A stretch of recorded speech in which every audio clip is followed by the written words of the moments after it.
And welcome back to Hannity. The legal troubles for Obamacare are beginning to unfold. The state of Oklahoma has sued the administration in an effort to stop the federal government from imposing tax penalties on certain states, businesses, and individuals without their own health care exchanges. Now, the complaint says the states without their own exchanges should not face tax penalties because the law only provides for the tax to be collected in states with their own exchange as opposed to the federal exchange. What does it all mean? My next guest, Oklahoma Attorney General Scott Pruitt, says if the challenge is in fact successful, the deficit spending associated with the law could be reduced by $700 billion in the next decade. He's here to explain it. Oklahoma Attorney General Scott Pruitt.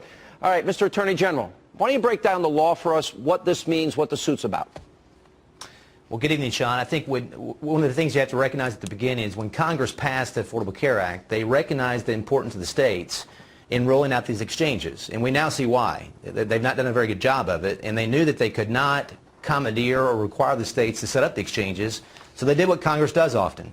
They used money to incentivize the states to set up the exchanges, and that's the part about these subsidies flowing through the state healthcare exchanges. And when 34 states said no, the IRS came in after the fact and said, we'll fix that. We'll pass a rule that says the subsidies can flow through federal and state exchanges and not comply with the law. So our lawsuit's about making sure that the letter of the law is complied with and the IRS doesn't act inconsistent with it. All right, but the law didn't say that. The law, in other words, gave you the option, did it not? It didn't say there'd be penalties if you didn't do it.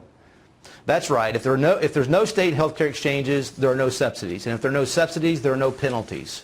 And now the IRS is coming in after the fact saying that we're going to disregard the law and we're going to assess the penalties in all 50 states whether state exchanges have been set up or not. So they're doing what they do often, Sean. You have agencies in Washington, both EPA and Health and Human Services and IRS. They come in after the fact and they say we're going to improve upon the law. We're going to fix the statute. And that's not their job. Well, this is one of the issues. Jonathan Turley, a constitutional professor at George Washington University Law, actually said that the president has repeatedly crossed constitutional lines. For example, he made recess appointments when the Senate's not in recess. That's not legal. He's made edicts, declares edicts and changes to the law, delays to the law. The law doesn't allow him to do that. In other cases, he's chosen not to enforce laws like the immigration law. Is he right? Is this a president that literally is crossing the constitutional line? Is he?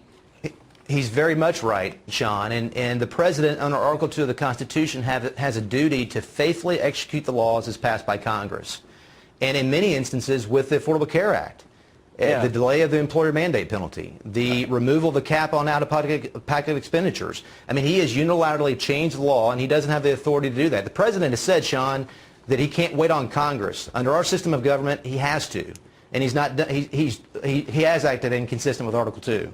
All right, Mr. Attorney General, we're going to follow the suit. Thank you so much for updating us. Appreciate it.